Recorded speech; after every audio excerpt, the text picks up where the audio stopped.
Good morning everyone. Me and my group mates will going to report our topic, which is the evolution of the Philippine taxation from pre-colonial era to modern times. For our table of contents, what is taxation? What is taxes?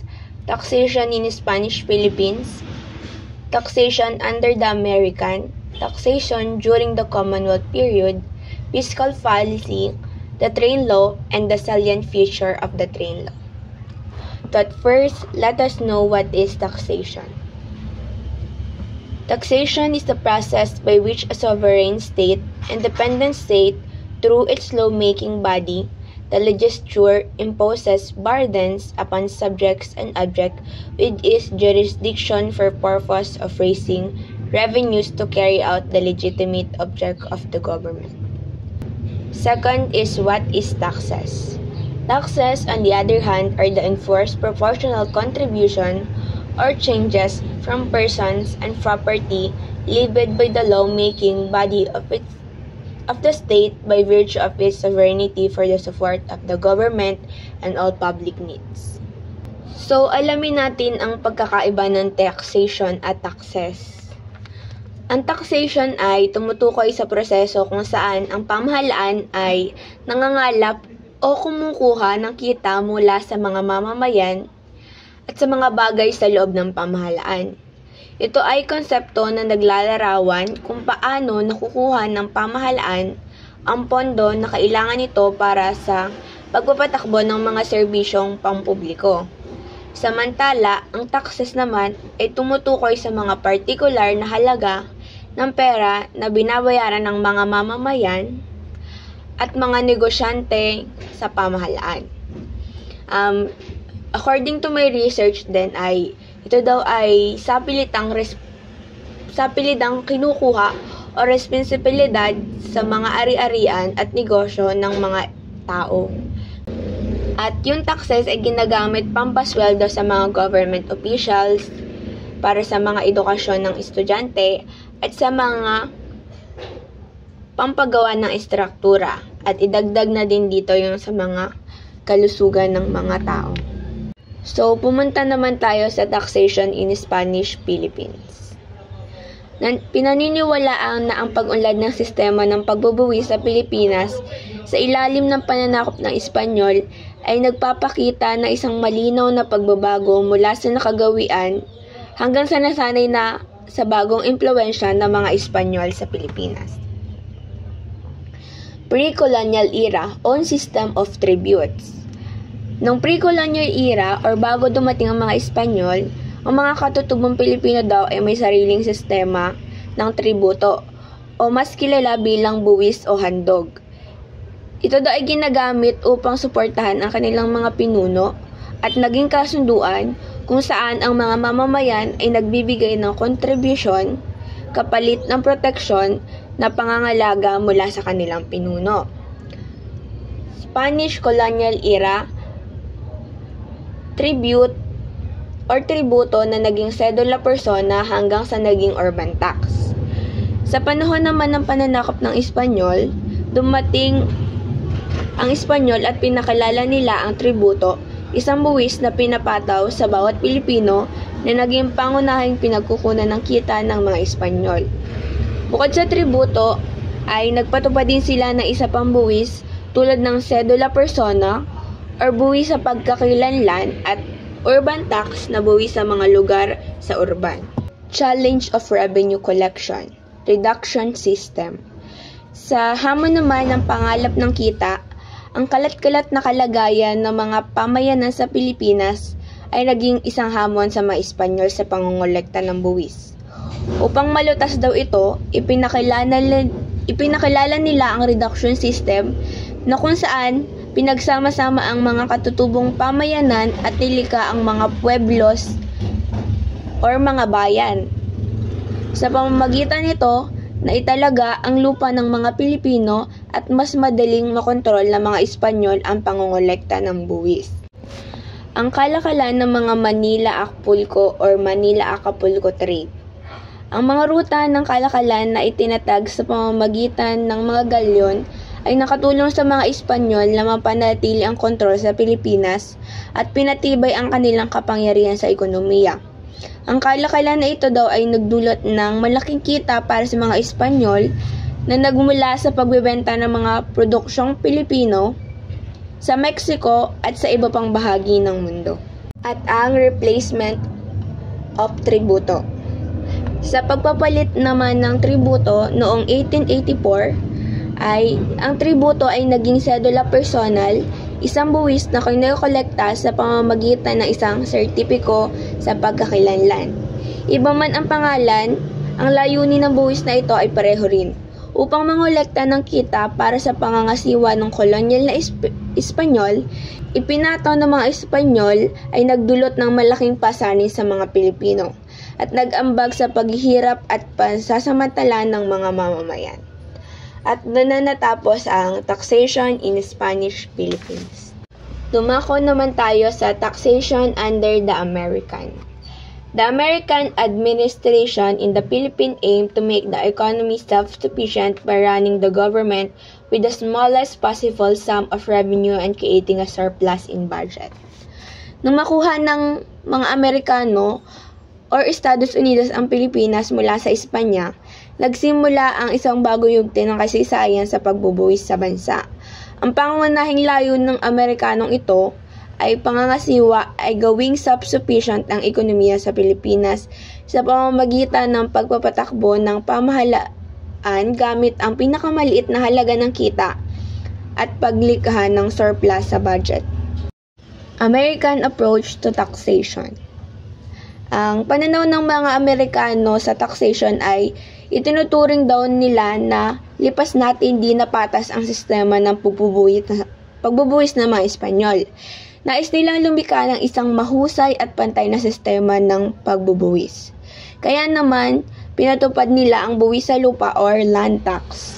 Pinalitan ng mga Amerikano ang sistema sa pagbubuwis ng mga Espanyol sa opium o loteria at mga singil sa mint ng isang buwis sa lupa na ipinapato sa parehong urban at rural sa mga real estate. Gayunpaman, ang sistemang ito ay nahaharap sa mga hamon dahil sa mga salik na politika at pamilya na nakaapekto sa pagtataas ng halaga ng mga lupa.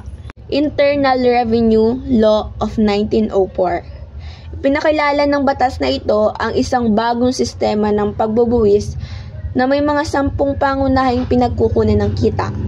Kabilang ang mga buwis na sa mga inumang nakalalasing, tabako, bangko, mga kumpanya ng seguro at mga konsesyon sa pagmimina. At meron din dito, katulad sa nauna na Spanish period, ang pagbabago ng sedula or changes to the sedula. Ang sedula ay isang buwis na pinapataw sa mga lalaking nasa hustong gulang ay sumasalamin sa pagbabago ng batas na naging resulta ng pagkababa ng kita. Upang mabayaran ito, dinoble ang bayad para sa sedula upang suportahan ang pagtatayo at pagpapanatili ng mga kalsada. Meron din naman buwis sa industriya. Ang buwis na industriya na ipinapataw sa komunidad ng negosyo ay naging napakalaking komplikado na nagtatala ng isang tiyak na buwis sa industriya or komersyal na aktibidad ayon sa kanilang kakayahang kumita. At huli, sa taxation under the American ay ang new sources of revenue. Ipinakilala ng mga Amerikano ang mga bagong pinagkukunan ng kita, kabilang ang buwis sa kita, buwis sa mana at isang pambansang loterya upang madagdagan ang kanilang pamahalaan. Gayunpaman, ang mga bagong nilikha na ito ay sapat upang makabuluhang madagdagan ang kita ng pamahalaan sa kabuuan. Ang Amerikanong pangangasiwa sa Pilipinas ay nagsikap upang lumikha ng isang mas mahusay at pantay na sistema ng pagbubuwis upang mapanatili ang isang matatag na ekonomiya. Pero, ang mga pagsisikap na ito ay naghaharap sa mga hamon kabilang ang mga salik na politika at pamilya na nakakaapekto sa pagpapatupad ng batas sa pagbubuwis. At akin namang ipapaliwanag ang taxation during Commonwealth period. New measures and legislation were introduced to make the taxation system more equitable. the Commonwealth government drafted the National International Revenue Code, introducing major changes in new tax system. The introduced tax structure tax was an improvement of the earlier system introduced by the American but still remained equitable. During the World War II, the Japanese military administration in the Philippines continued the system of tax collection introduced during the Commonwealth, but exempted the articles belonging to Japanese Armed Force. The expenditure of the Japanese military government grew greatly and they must issue military notes in order to cover the cost of the war. Sa kabuuan daw, ang panahon ng Commonwealth ay nagpapakita ng pagsisikap upang gawin ang mas patas at makatarungang sistema ng pagbubuhay sa Pilipinas. Pero ang hindi pagkakapantay-pantay sa lipunan at ang kakulangan ng insensitibo para sa pag-unlad ng industriya ay nagdulot hamon ng pagpapatupad sa mga reforma ng buwis. Ang digmaan ay nagdulot ng karagdagang mga paghihirap sa pagkokolekta ng buwis at nagpapalala ng mga problema sa ekonomiya sa ating bansa. Good morning everyone, I'm Chelsea Saludes and today I will discuss the fiscal policy from 1946 to present. What is fiscal policy? Fiscal policy is the use of government spending and taxation to influence the economy. Governments typically use fiscal policy to promote strong and sustainable growth and reduce poverty. In short, yung fiscal policy is the use of tax and spending policies to grow the economy. Philippines after World War II. Manila was damaged but the rest of the Philippines was untouched. And agriculture was disrupted, Philippine dependence on US, and economic crisis. So, no efforts was made to improve tax collection, and US advised the adaptation of direct taxation, but the administration President Rojas declined proposal because it didn't want alienated its allies in Congress. So, dito nagsuggest yung US ng direct taxation pero tinanggihan naman ni President Rojas. This was fiscal policy under President Elpidio Quirino. So, nung kay Elpidio Quirino is nagkaroon ng economic growth na implement yung import and exchange control. So, yung import and exchange control ay ina-implement ng isang government to manage and control international trade. Na-reduce economic dependence on imports and new tax measures, higher corporate tax rate, increased government revenue. Next is President Magsaysay, Garcia, and Macapagal. So, dito nagkaroon ng tax commission, may post-war fiscal policy, and omnibus tax law. The creation of tax commission in 1955 RA 2211 aimed to improve tax system but it didn't work. Tax commissions refers to BIR and BOC, which are responsible for collecting internal revenue taxes and collecting custom duties, taxes, and fees on imported goods. Post-war fiscal policy. The post-war fiscal policy in the Philippines was characterized by restrained financial policies and exchange reforms that benefited the country's economy. So, may issues with post-war fiscal policy which are regressive taxation, lack of progress, and corruption. Regressive taxation is where lower-income individuals pays higher proportion of their income. Next is Omnibus Tax Law. Omnibus Tax Law is a public-private partnership law that will push for the consolidation of all infrastructure undertakings between the government-private sector. Effects of Omnibus Tax Law. It did not increase ratio of income tax to general tax revenue and corruption. So this is the tax system under President Marcos. Over-reliance on indirect issues, inefficient tax collection, low tax effort and yield, and regressive taxation. Implications. It increased burden on lower income groups, it limited government revenue for public services, and inhibited economic growth and development. So this is the tax system under President Corazon Aquino. 1956 Tax Reform Program is to simplify the tax system, make revenues more responsive to economic activity, promote historical equity, and promote growth by correcting existing taxes. So, dito, nabago yung sistema ng buwis dahil sa tax reform. So, tax reforms improves efficiency of tax and maximizing economy. Next is tax system under Fidel Ramos.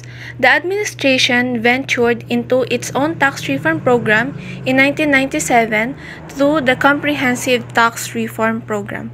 So, yung Comprehensive Tax Reform Program is to correct the number of deficiencies in the tax system to make it easier, simpler, fairer, and more efficient. Next is tax system under Joseph Estrada.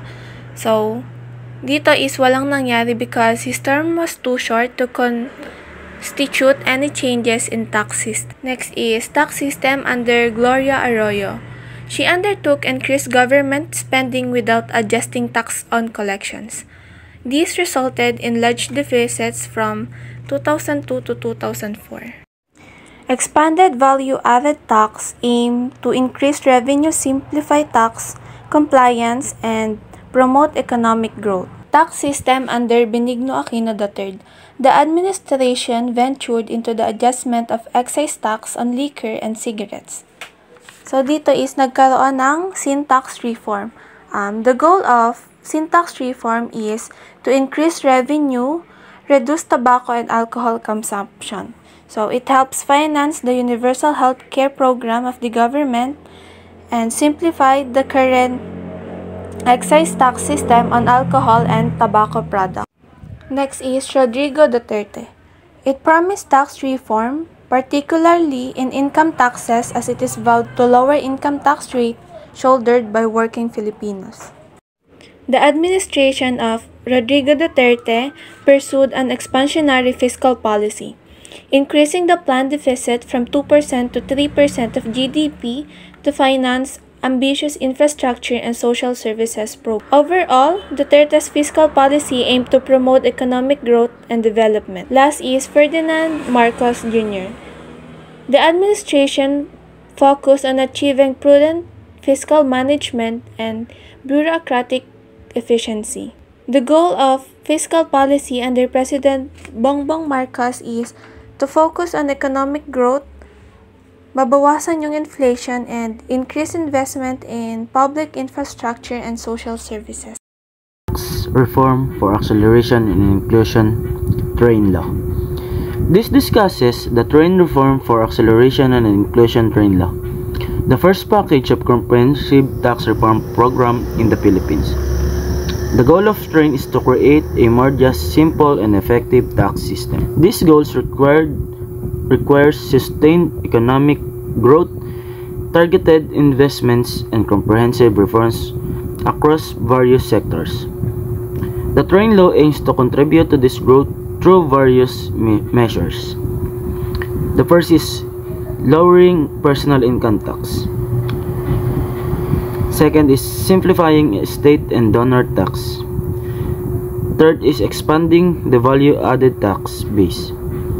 The fourth is increasing excise tax on petroleum products, automobile, and sweetened beverage. And the last one is removing personal and additional exemptions. Ganun pa man, ang gobyerno ay gumawa ng sistema para sa mga mababa ang kita para bawasan ang pagbawas nila sa buwis sa mga mababa ang kita. At yung mga matataas naman ng kita tulad ng gasolinahan naman ay dinadagdagan nila ng porsyento dahil sa kinikita nito araw-araw. Tapos ang gobyerno ay lumikha ng isang mas patas na sistema ng buwis sa pamamagitan ng paglipat ng pasanin mula sa mga individual patungo sa pagkonsumo. Train law has 10 silent features. Number 1 is the removal of personal and addition exemptions. The personal exemptions of 50,000 pesos and the additional exemption of 25,000 pesos per dependent enjoyed by taxpayers in the old tax system have been removed. The exemption is simplified and made more straightforward. If the gross income of the taxpayers is 250,000 pesos and below, he or she is automatically exempted from paying the income tax. So, kung 250,000 pesos o mas mababa ang kita mo, hindi ka na magbabayad ng income tax. So dahil sa train law, ginawa siyang zero income tax rate. In addition, the 2,400 premiums for health and hospitalization insurance, which was previously deductible from taxable income, has also been removed. So dahil sa train law, hindi na maibabawas ang health insurance sa kabuuang kita o sahod mo. Next is the tax on lotto winnings and PCSO prices. Tax on lotto winnings and PCSO prices are taxed 20% of the amount of the prize or winnings above 10,000 pesos. So, kung nanalo ka ng 10,000 mahigit, mabubuwisan ka ng 20%. Pero kung ang naging panalo mo ay 10,000 pababa, hindi ka nabibigyan or magbabayad ng buwis. Third is the tax on pre-terminated long-term deposits or TD. Tax on pre-terminated long-term deposits is increased to a fixed 20% from the old rate of 5 to 20%. Long-term time deposits or TD or time deposits with duration of 5 years and 1 day will continue to be tax exempt. So, kung i-withdraw mo ang long-term deposit mo bago ang maturity date, mabubuwisan ka ng 5 to 20% depende sa tagal na na-hold yung deposit. Fourth is the tax on interest income of foreign currency deposits. Tax on interest income of foreign currency deposits in Philippine banks is increased from 7.5% to 15%. So, dahil sa train law, naging mataas na ang buwis na babayaran mo sa interest ng iyong foreign currency deposits. Tax on stock transaction. The sale of stocks not traded in the Philippine Stock Exchange or PSE is increased to 15% from 5 to 10%. Sale of stocks traded in the Philippine Stock Exchange is taxed at 0.6% of the cross-trade amount from 0.5%. Ang mga stocks na hindi pinagbibili ng PSE na kung dati ay binubuwisan ng 5 to 10%, ngayon ay tinaasan na ng 15% na buwis depende sa kita. Habang ang stocks na ipinagbibili naman ng PSE na kung dati ay binubuwisan ng 5%, ngayon ay tumaas na ito sa 0.6% ng kita o ng transaction. Donors tax. Donors tax was revised to a flat rate of 6% regardless of the relationship between the donor and the done from 2% to 15% if the donor and done are related, and 30% if the donation was to a stranger, and donation or gifts below 250,000 pesos are tax exempt under the new tax system's donations. So, kung dati ang tax rate ay nababatay sa pagbibigyan, so, kung kamag-anak, 2 to 15% ang magiging tax habang 30% naman para sa hindi kamag-anak. Ngayon ay ginawang 6% na lang para sa lahat. Maliban na lang sa below 250,000 pesos na tax-free or tax-exempt. Next is estate tax. State tax is levied at a flat rate of 6% on the amount exceeding 5 million pesos. States with a net value of 5 million and below are tax-exempt. Family homes valued at no more than 10 million are also exempted from tax. Under the current tax laws, only family homes worth 1 million are tax-exempt. So, ang law na ito ay para sa mana at ari-arian, na kung dati ay mayroong range para sa rates, ngayon ay 6% na lang sa halaga na lampas 5 million. Tax-free ang halaga na mas mababa. At tumaas sa 10 million ang exempted or exemption sa tax rate sa bahay ng pamilya. Next is cosmetic surgery tax. All cosmetic surgeries, aesthetic procedures, and body enhancements intended to improve, alter, or enhance a person's appearance is taxed at 5%. So, ito ay bagong buwis lamang, na kung saan magbabayad ng 5% sa halaga ng cosmetic surgeries, aesthetic procedures, at body enhancement. Lastly is the deadline to file BIR Form 1701Q. The deadline to file BIR Form 1701Q The quarterly ITR for the first quarter every year is moved from April 15 to May 15 beginning the year 2018. So ito ay para sa may sariling negosyo o mga self-employed na kailangan nilang magbayad ng buwis kada 3 months na dati ay April 15 ang bayaran, ngayon ay May 15 na nasinimula noong 2018. And that's the end of our report. Thank you for watching.